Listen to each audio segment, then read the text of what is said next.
Result 100% यानी कि 100% student के पास करने। अभी तक आईसीएसई एंड आईएससी में बहुत कम स्टूडेंट फेल करते हैं, इसका परसेंटेज 1 या 2 या इससे भी कम रहा है। तो इसको 100% तक पहुंचाने का जो सीआईएससी का ध्येय है उसमें एक सरप्राइजिंग रिपोर्ट आई है, और ये रिपोर्ट सभी स्टूडेंट को जाननी चाहिए, चाहे वे स्टूडेंट जो हाई स्कोर करना चाहते हैं 98%, 99%, या ऐसे स्टूडेंट जो फेल कर रहे हैं और स्ट्रगल करते हैं पास करने के लिए, मीडियोकर के लिए भी, जो कि 60 to 80 और 90 जाना चाहते हैं। 3 कैटेगरीज है। तो सबसे पहले ऐसे स्टूडेंट जो टॉप करते हैं, तो उन स्टूडेंट के लिए बता दूं कि कुछ सब्जेक्ट जहां पर कि वो स्लंप डाउन करते हैं, टॉपर के लिए मैथमेटिक्स प्रॉब्लम नहीं होता है, टॉपर्स के लिए साइंस भी प्रॉब्लम नहीं होता है, फिजिक्स, केमिस्ट्री। मैं बता रहा हूं कहां कहां पर माइन्यूट डिफरेंसेज होते हैं, जिनको 1%, 2% से लेकर 5% तक उसके मार्क्स को डिड्यूस कर देते हैं, कहीं कहीं पर 7 to 8% भी। तो मैथ में उनके एरर होने की संभावना आईसीएसई एंड आईएससी के स्टूडेंट के लिए, आईसीएसई के लिए 1 to 3%, 5% तक भी हो सकती है कुछ स्टूडेंट के लिए, तो वहीं पर आईएससी के स्टूडेंट के लिए 10% तक होते हैं। और इसी तरह से फिजिक्स में, केमिस्ट्री और बायोलॉजी ऑन एन एवरेज रहता है, आईएससी के स्टूडेंट बायोलॉजी में 1 to 3% तक के मार्क्स को कम कर पाते हैं, वहीं फिजिक्स उनका प्रॉब्लम रहता है। वहीं पर आईसीएससी के उलट आईएससी के स्टूडेंट के लिए फिजिक्स एक बहुत बड़ा हर्डल है, केमिस्ट्री भी एक चैलेंजिंग है, और फिजिक्स में 10 to 15% के मार्क्स डिडक्शन के चांसेस रहते हैं। वही केमिस्ट्री और बायोलॉजी जैसे सब्जेक्ट में एवरेज 5 to 10% के रहते हैं। यानी कि आपके साइंस सब्जेक्ट जिस पर स्टूडेंट सबसे ज़्यादा मेहनत करते हैं, वहीं पर सबसे ज़्यादा गिरते भी देखे गए हैं।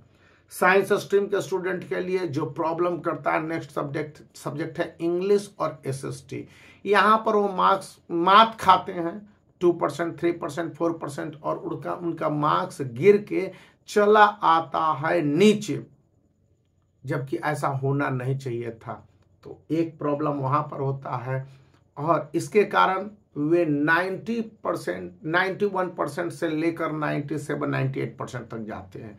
यानी कि टॉपर स्टूडेंट को math, science, physics, chemistry, biology के अलावे इंग्लिश पेपर 1 और इंग्लिश पेपर 2 में स्ट्रिक्टली मेहनत करने होंगे मिशन 100% के लिए।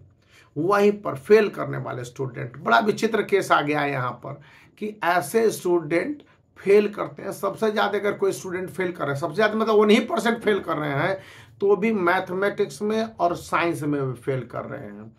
कंपल्सरली इंग्लिश में फेल करने वाले स्टूडेंट की संख्या बहुत कम है, फिर भी यहाँ पर 3rd पोजीशन है जो इंग्लिश में फेल कर जा रहे हैं और सभी सब्जेक्ट में फेल कर जा रहे हैं। तो इन 3 सब्जेक्ट में देखने की जरूरत है। जो फेल करने वाले स्टूडेंट हैं वो on an average social studies में बढ़िया परफॉर्मेंस कर ले रहे हैं, कंप्यूटर में भी काम चलाने पर परफॉर्मेंस कर ले रहे हैं, इंग्लिश में भी अच्छा निकाल पा रहे हैं। ऐसा नहीं कि फेल करने वाले, वो इंग्लिश में फेल करने वाले स्टूडेंट तो लेस देन 1% है, लेकिन मैथ और साइंस उनका प्रॉब्लम रहता है, इसलिए किसी एक सब्जेक्ट में वे प्लग कर जाते हैं और कंपार्टमेंट या सप्लीमेंट्री एग्जामिनेशन देने पड़ते हैं। मीडियोकर स्टूडेंट के लिए उनके पढ़ाई में डिसबैलेंस रहता है, वो ठीक ढंग से टाइम की मैनेजमेंट नहीं कर पाते हैं, और इसी कारण से उनके जो मार्क्स के अचीवमेंट का सिस्टम है उसमें वो सभी सब्जेक्ट पर मेहनत करते हैं, फिर भी मैथ और साइंस पर उनका मेहनत ज़्यादा होता है। इसके कारण से वो सोशल स्टडीज में सबसे कम स्कोर कर पाते हैं, फिर उनके इंग्लिश में स्कोरिंग कम हो पाती है, कंप्यूटर साइंस में उनकी स्कोरिंग कम हो पाती है, और इसके कारण वे करीब 60% से लेकर 80, 85%, 88% तक लाई करते हैं। तो यहाँ पर मीडियोकर स्टूडेंट के लिए सभी सब्जेक्ट पर फोर्स करने की जरूरत होती है। ये एक इंटरेस्टिंग रिपोर्ट है जो एनुअल रिपोर्ट सीआईएससी देती है अपने वेबसाइट cic.org पर।